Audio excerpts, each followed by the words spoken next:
Hello, everyone, and welcome to another phonetics lesson here at Study English with Us.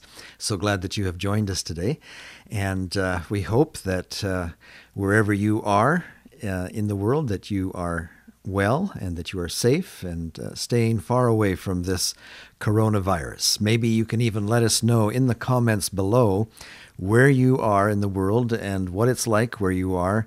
And are you at home? Are you self-isolating? Are you in quarantine today?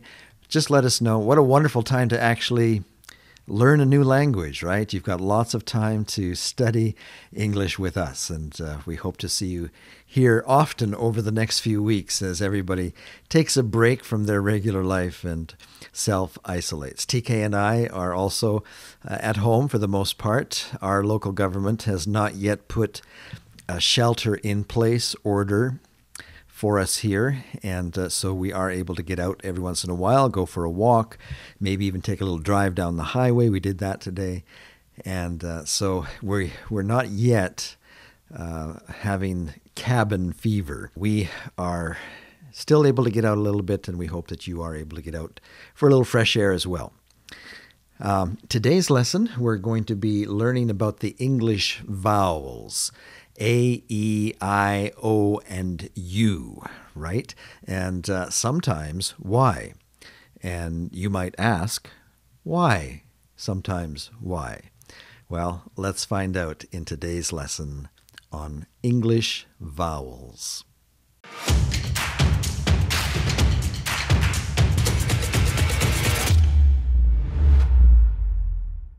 I think most students who have started learning English know the alphabet. We've had a lesson already on that. If you haven't watched that lesson yet, I encourage you to find that in our playlist here at Study English with Us. And so you probably already know that the English alphabet has 26 letters. But the important thing to know is that even though there are 26 letters in the English alphabet, there are actually over 40 distinct sounds that make up English words. And so, as you might imagine, there are some letters that have more than one sound. And that's kind of the trick to learning how to read English, right? To know some of these unique sounds that certain letters can make. And so we're here to help you learn those unique sounds, the 40 different sounds over 26 letters. For example, city, the C in the English alphabet has more than one sound. And one example would be the soft sound, what we call the soft sound. And that makes the C kind of turn into an S sound. If you were to just try and spell city without ever having seen it, you might spell it with an S, S-I-T-Y, because it sounds like an S, city. But the C can also have a soft sound, we call it a soft sound, and that makes it sound like an S. So city here, even though it's spelled with a C, is city, city. But there's also hard sounds, and that's where we get the k in the C. The C makes a s and a k for cat, cat. So that would be called the hard sound when we think about some letters that have different sounds. This would be called the hard sound, cat. Some people have pointed out that C is really a redundant letter. It wouldn't even need to be there in the English alphabet because any words that have the S sound could be spelt with the S. And any sound that has the k sound could be spelled with a K. And so there is really no need for the C. We could have 25 letters in the alphabet. And this isn't the only example. There's a couple more like this. Some have suggested that we really only would have ever needed to have 21 letters in the English alphabet because there's these redundancies. Here's another example of a soft sound using the letter G. The soft G gives a j sound. That's the soft G. Giraffe. Giraffe. And then the hard G sounds g. Gift. Gift. That's the hard G. So it gives you an example of how one letter can have more than one sound. And in these cases, we call it the soft sound, the hard sound. But we're here to talk about the vowels today and learn our vowels. So let's take a look at that. The 5 major vowels are A, E, I, O, and U. All of the rest of the letters in the English alphabet are called consonants. Consonants. Vowels and consonants. So you have 5 major vowels, and all of the rest are consonants. Now, here's the tricky one. It's the Y. Sometimes a Y can be a vowel sound, and sometimes it can be a consonant sound. And the trick is to know when it makes a vowel sound and when it doesn't. As you're reading along in your English books, you come across a Y. Well, how do I pronounce that? And we'll learn some tricks to that in a few minutes. But just know that the Y is sometimes a vowel and sometimes a consonant. People ask, well, what's the big difference between vowels and consonants? Well, in English, the vowel sounds are sounds that you make way down in your throat. A, that comes from the throat. E comes from the throat. You don't have to do anything with your mouth at all. You don't have to put your tongue at the top of your mouth. You don't need to do much with your mouth at all. It all kind of comes from your throat. A, E, I, O. Now for the O, we kind of make our mouth round, kind of make an O. Maybe that's why they call it O, because your mouth has to kind of make an O to make that sound. O, O, A, E, I, O, U. And sometimes Y. Now, with the Y, at least the way we say it in the alphabet, when we're saying the alphabet, it does kind of use the mouth a little bit, Y. And that's because that is the instance where Y is making the consonant sound, Y. And we'll find out what it sounds like in a few minutes when it doesn't use the consonant use and it is being used as a vowel instead. Now, I was going to kind of point out the difference between these sounds that come from the throat and the consonants that where we also have to use parts of our mouth. So to make, like for a T, we have to actually put the tongue up on the near the front teeth, behind the teeth, lift it. I guess the tongue really goes to the top, the roof of the mouth. T, D, D, G. So it's no longer coming from the throat. We're using our mouth as well to make the sounds. And so that's the big difference between vowels and consonants. Here's some fun facts about vowels. All English words, there might be 1 or 2 exceptions. There usually are, aren't there? There's always, for every rule that's out there, there's 1 or 2 exceptions. But for the most part, all English words must have at least 1 vowel.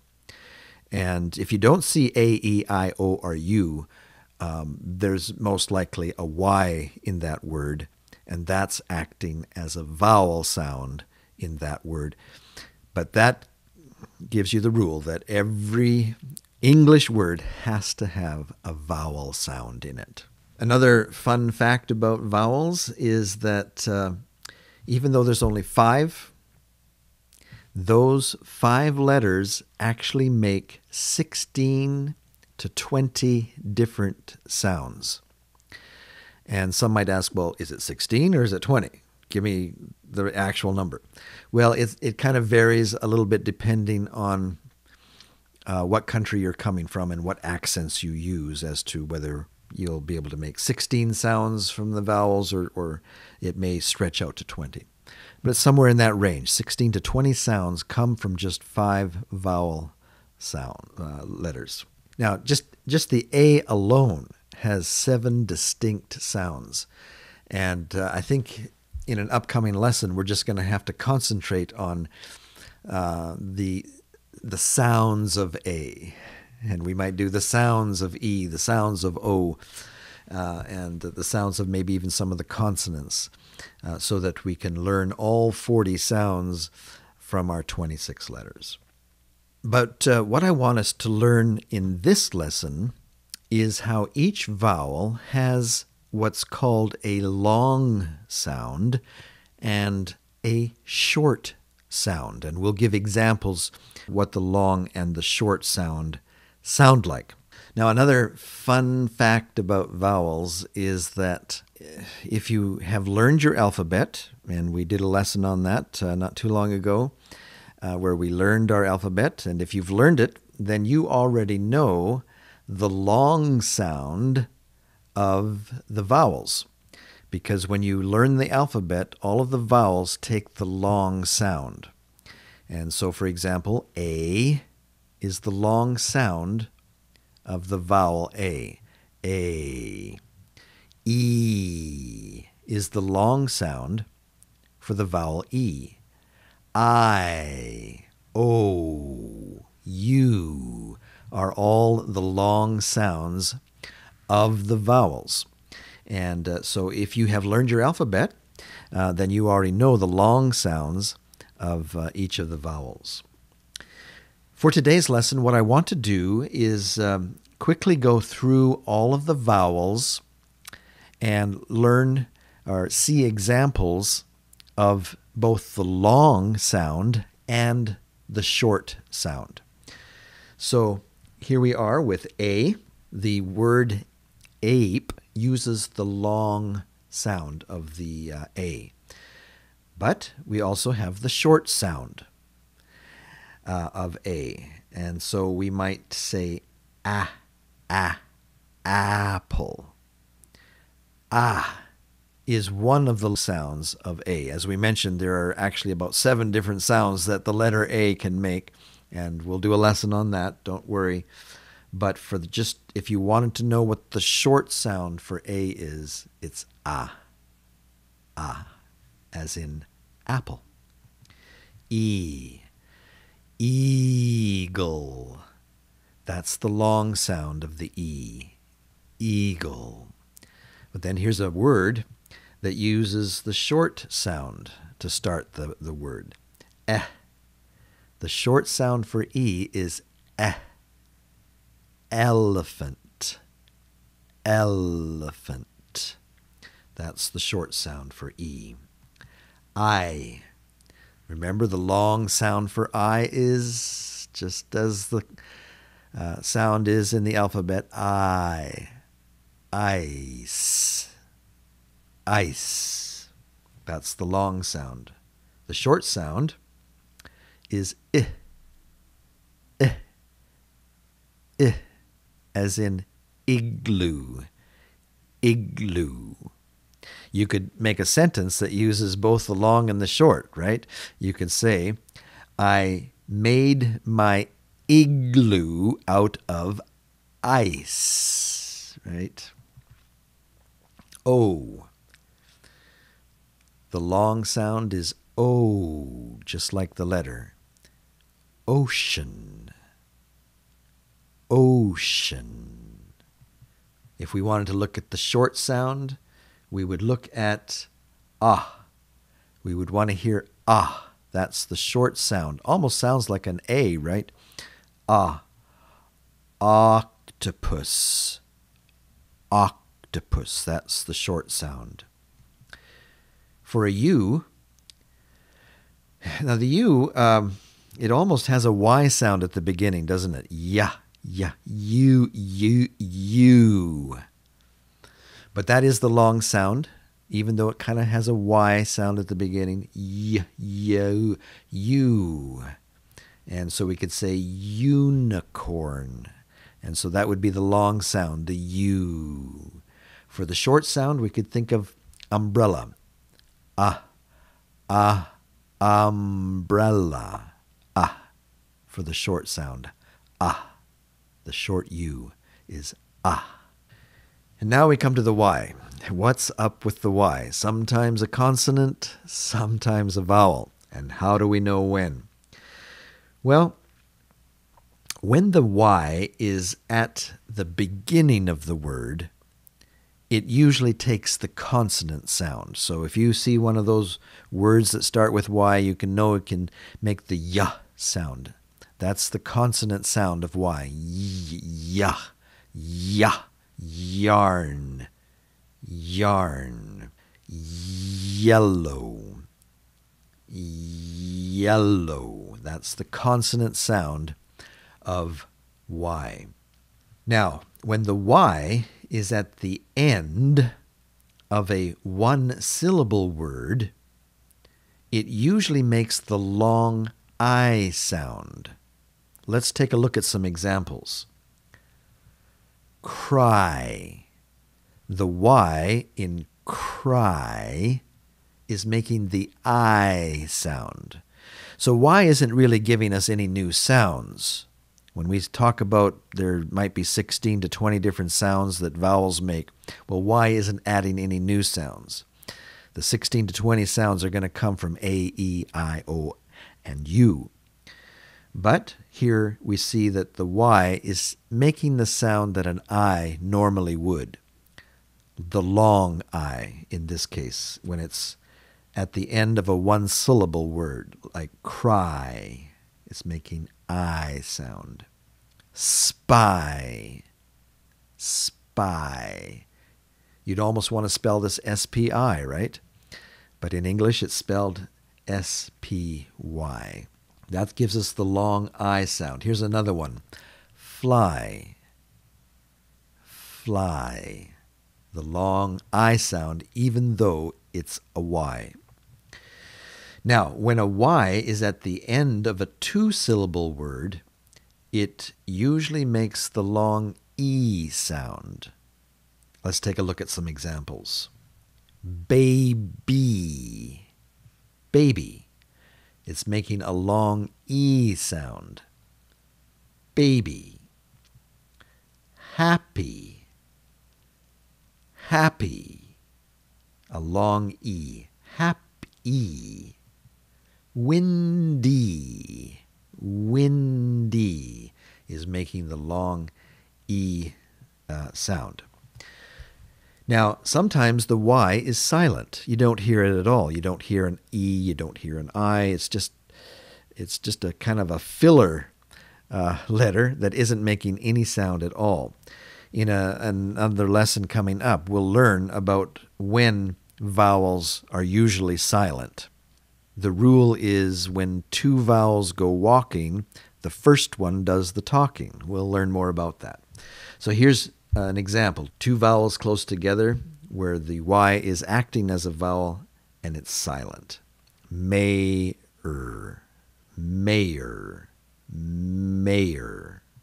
Prayer is another example where Y is silent. Prayer. All right, well, that does it for this lesson on the vowels, where we learned the long and the short of it. And in an upcoming lesson, we're going to go over some rules that will help you know when to use the long sound and when to use the short sound. There are some basic guidelines, some basic rules in English. And once you learn those rules, you'll find it a lot easier when you're reading a book out loud to get the right pronunciation because of those rules that you learned, whether to make it a long sound or a short sound when you pronounce the words. So be sure and stay tuned for that lesson on the rules of vowels. Until next time, we want to say farewell, stay safe, and stay healthy as you self-isolate out there. And let us know in the comments below where you are today as you watch this lesson, and how things are in your country, how you are managing in this difficult time that we're facing throughout the world. But for now, we'll say so long, and we'll see you next time.